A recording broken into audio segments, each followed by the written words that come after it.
Subscribe कीजिए हमारे channel Sindhi रसोई को और प्रेस कीजिए इस बेल आइकन को ताकि हमारी नई वीडियो की नोटिफिकेशन आपको सबसे पहले मिले। Hello friends, welcome back to my channel. Friends, आज मैं आप सबको मूली के पत्तों का साग बनाना सिखाऊंगी। दोस्तों, ये साग बहुत ही टेस्टी लगता है और बहुत ही कम इंग्रेडिएंट्स में हम इसे आसानी से घर पे बना सकते हैं। हम सभी मूली को तो सैलेड में खा लेते हैं, लेकिन उनके पत्तों को फेंक देते हैं। तो आज मैं आपको उसी पत्तों का यूज करके साग बनाना सिखाऊंगी। इसके लिए मैंने 1.5 किलो मूलियां ली थी, जिनके पत्ते मैंने तोड़ लिए हैं। साग बनाने के लिए हमें सिर्फ मूली के पत्ते चाहिए। पत्तों के साथ जो डंठल होते हैं उसे हम साग बनाने के लिए यूज नहीं करेंगे। ये 1.5 किलो मूली में से तोड़ी हुई पत्तियां हैं, जिसे मैंने काट लिया और अच्छे तरीके से 5 से 6 पानी से धोकर अलग रख लिया है। साथ ही हमें चाहिए 4 मूलियां, जिसे मैंने छीलकर धो लिया और इस तरीके से चौकोर टुकड़ों में काट लिया है। 12 से 14 कलियां लहसुन की, 5 से 6 हरी मिर्चें, 2 टमाटर, स्वाद अनुसार नमक और साग बनाने के लिए थोड़ा सा रिफाइंड तेल। सबसे पहले साग बनाने के लिए हम मूली के पत्तों को बॉईल करेंगे। इसके लिए आप कुकर में धुले हुए मूली के पत्ते डालें।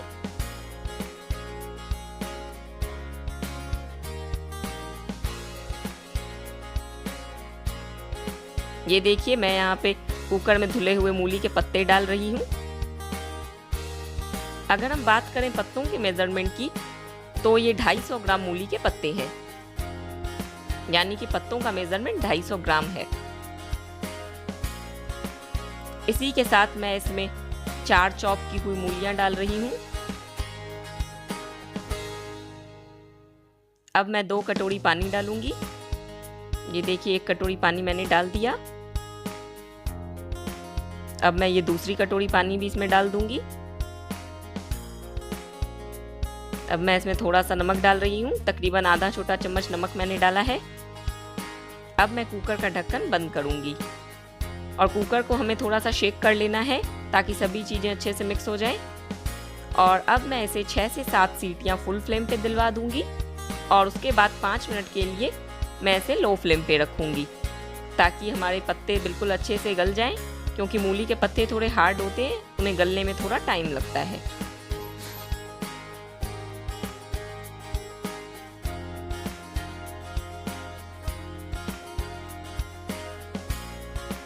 ये देखिए, हमारे कुकर में सीटियां आना शुरू हो चुकी हैं।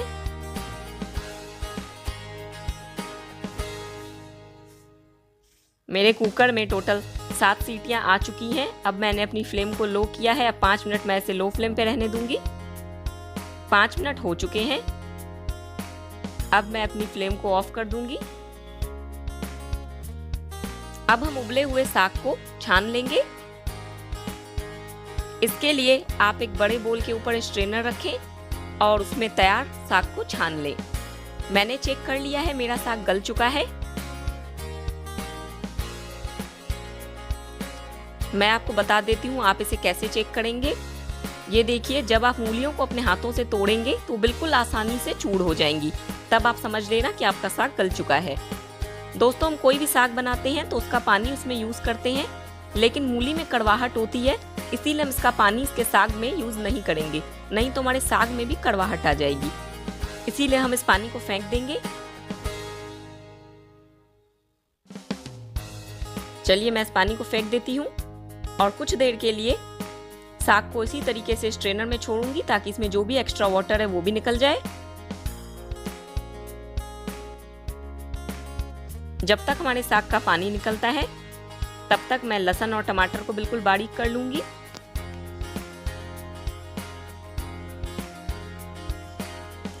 आज मैं लहसुन को चॉप करने के लिए इस हैंड मशीन का यूज कर रही हूँ। आप चाहें तो लहसुन को कूट के भी यूज कर सकते हैं। इसमें लहसुन बिल्कुल बारीक हो जाती है, जो बिल्कुल कुटी हुई लहसुन की तरह ही लगती है, इसीलिए मैंने इस मशीन का यूज किया है।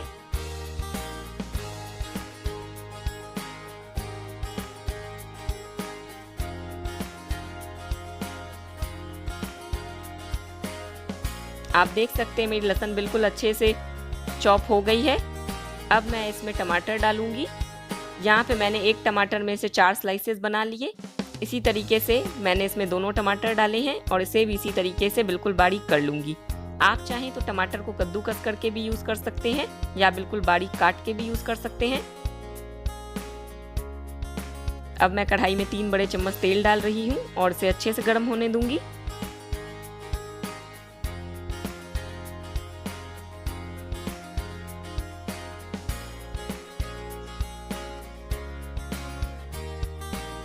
मेरा तेल अब गर्म हो चुका है। अब मैं इसमें कुटी हुई लहसुन डालूंगी और उसे अच्छे से गोल्डन होने तक पकाऊंगी। इस तरीके से आप इसे चलाते हुए पकाएं ताकि लहसुन बिल्कुल अच्छे से गोल्डन हो जाए और उसमें एक समान गोल्डन कलर आए।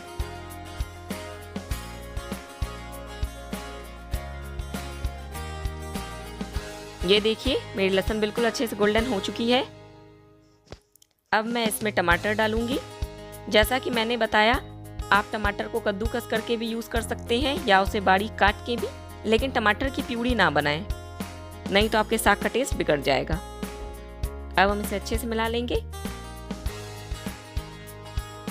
साथ ही मैं इसमें बारीक कटी हरी मिर्चें डालूंगी।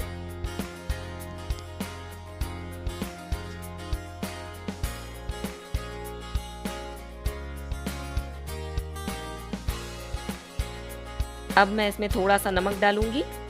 नमक आप ध्यान से डालें क्योंकि हमने साग को बॉईल करते समय भी नमक डाला है। साथ ही आधा छोटा चम्मच हल्दी पाउडर, जिससे हमारे साग में काफ़ी अच्छा कलर आएगा। अब हम इन सब चीज़ों को अच्छे से मिक्स करेंगे। अगर आप कटे हुए टमाटर का यूज़ करते हैं तो आप उसे कड़छी से इस तरीके से थोड़ा सा मैश करते जाएं ताकि वो अच्छे से सॉफ्ट और पल्पी हो सके।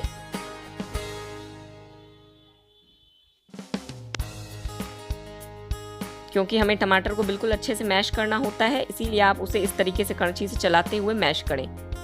अब मैं इसे ढक करके 5 मिनट के लिए छोड़ दूंगी ताकि मसाला ऑयल छोड़ दे। देखिए मेरी फ्लेम लो है। 5 मिनट हो गए हैं, मेरे मसाले ने ऑयल छोड़ दिया है। जैसा कि मैंने बताया, अगर आप कटे हुए टमाटर यूज करते हैं तो उसे कड़छी से मैश जरूर करें। अब मैं इसमें साग डालूंगी। साग को हम अपने हाथों से थोड़ा सा निचोड़ के डालेंगे क्योंकि मैंने आपको पहले ही बताया है, हम साग बनाने वक्त उसका पानी यूज नहीं करेंगे, नहीं तो हमारे साग में कड़वाहट आ जाएगी। इसीलिए आप इसे हल्के हाथों से निचोड़ लें। बहुत ज़्यादा इसे ना निचोड़ें, नहीं तो हमारा साग काफ़ी ड्राई हो जाएगा। इसीलिए इसे हल्के हाथों से ही हमें निचोड़ना है। अब इस बॉईल किए हुए साग को मैं अपने मसाले में डाल रही हूँ और उसे अच्छे से मैश करती जाऊंगी। इस तरीके से आप कड़छी से अच्छे से मैश करें।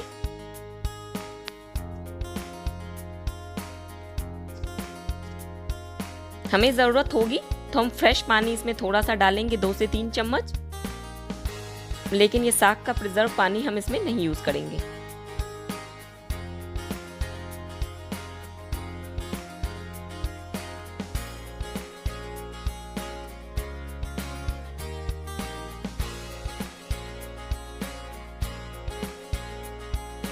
इस तरीके से आप कड़छी से बिल्कुल अच्छे से मैश करें क्योंकि जितने अच्छे से आपका साग मैश होगा उतना ही आपके साग में टेस्ट बढ़ेगा।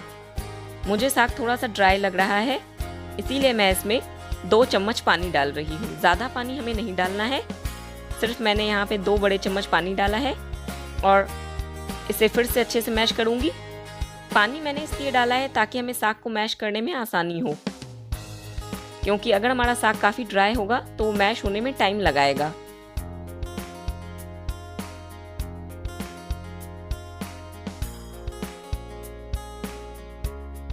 हमारा साग आधे जितना मैश हो चुका है। अब मैंने इसे ढक करके 5 मिनट के लिए लो फ्लेम पे रखा। ये देखिए 5 मिनट हो गए हैं। अब मैं अपनी फ्लेम को ऑफ कर दूंगी और अब मैं ऑफ फ्लेम पे ही अपने साग को कड़छी से मैश करूंगी ताकि इसमें जो भी कसर बाकी है वो पूरी हो जाए और हमारा साग बिल्कुल अच्छे से मैश हो जाए। अगर हम ज़्यादा देर इसे ऑन फ्लेम पे मैश करते जाएंगे तो हमारा साग ड्राई होता जाएगा। इसीलिए दोस्तों, जब आपका साग आधा जितना मैश हो जाए तो आप अपनी फ्लेम को ऑफ कर दें और उसके बाद ऑफ फ्लेम पे इसे इस तरीके से मैश करें जब तक सभी चीज़ें बिल्कुल अच्छे से आपस में बाइंड ना हो जाए।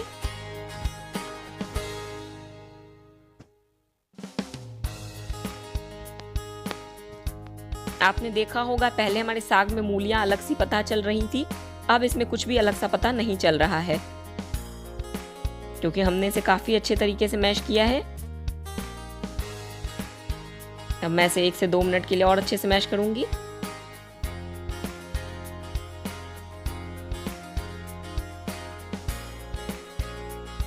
देखिए मेरा साग बिल्कुल अच्छे से मैश हो गया है और अब हमारा मूली के पत्तों का साग बनके तैयार है, आप देख सकते हैं।